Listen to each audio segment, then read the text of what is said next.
Bom dia pessoal, esse vídeo eu pretendo mostrar como que trabalha o WebDoCAT. Quando eu crio um usuário, ele tem uma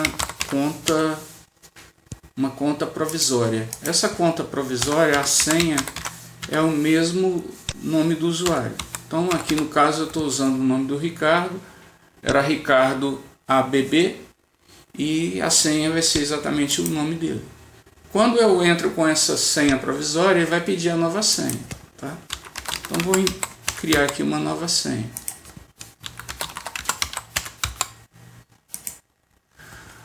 Uma vez criada a nova senha, eu tenho acesso ao sistema. Esse vídeo é um vídeo introdutório, então eu não vou complicar muito não, vou mostrar só as coisas mais básicas para que o colega que está utilizando o sistema a primeira vez entenda. É o seguinte, essa aplicação, como eu falei para vocês, é uma aplicação web. Então, uma aplicação web, o que acontece? Manda o serviço para um computador, o computador executa o serviço e devolve para você. No caso, eu vou criar um documento. Esse documento vai ser criado lá no servidor. Quando ele for criado, eu vou baixar esse documento. Como que eu crio um documento? Eu vou aqui no menu Documentos, ponho aqui Criar Documentos. Então, no caso aqui, eu sou como um jogador da JUP, né? Eu vou fazer aqui uma sentença. Qual que é o modelo? Qual que é a assinatura, que é a minha assinatura. Eu estou passando pelo Ricardo. Você pode pesquisar os processos de duas maneiras. Ou você coloca aqui o nome, o número, né? Ou então, ele põe pesquisar. Se eu fizer isso aqui, por exemplo, ele não vai encontrar nada. Porque não existe esse processo. Então, qual que é a lógica do sistema? Primeiro, ele tenta encontrar o número do processo na pauta. Se ele não encontra na pauta, ele usa o Web Service da Secretaria da Fazenda. O Web Service da Secretaria da Fazenda só retorna o número do processo. O número do processo interessado, não retorna o CNPJ CPF. O CNPJ CPF é uma informação obrigatória, tá? Então, todas as vezes que você não encontrar o processo, você tem de entrar com o CNPJ e o CPF. E o sistema também faz uma avaliação do CNPJ e do CPF. Ele tem de ser um CNPJ e CPF válido.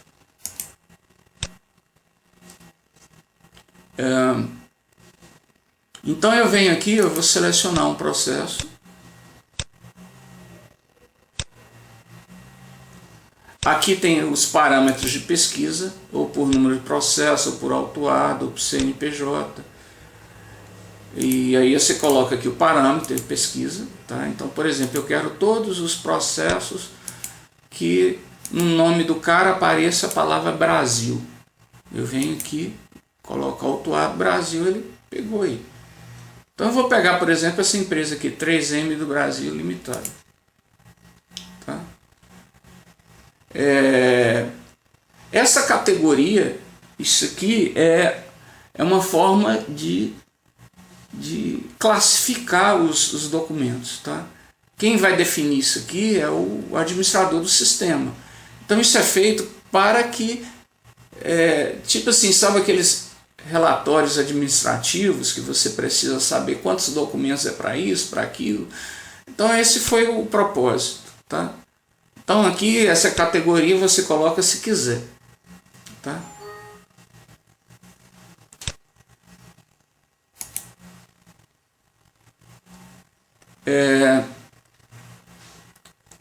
Então agora eu vou criar o documento. Aí aparece documento criado com sucesso. Se eu venho aqui no usuário, sumário de tarefas, o que me mostra nesse sumário de tarefas? É o seguinte, como eu falei para vocês, quem cria esse documento é o servidor. Apenas ele me passou os parâmetros, eu entrei com os parâmetros e mandei para o servidor, ó, me cria esse documento. Ele vai criar esse documento e eu vou baixar esse documento, né? Aí o que acontece? Esse servidor ele roda de 1 em 1 minuto. Estão vendo que estava aguardando? Vai estar aqui, ó, em processamento concluído. Mas o que eu gostaria de salientar para vocês?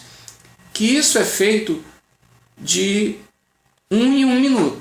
Então, se eu recebo o meu documento exatamente em 1 minuto e 1 segundo, ele vai esperar 59 segundos até pegar o próximo minuto para poder rodar.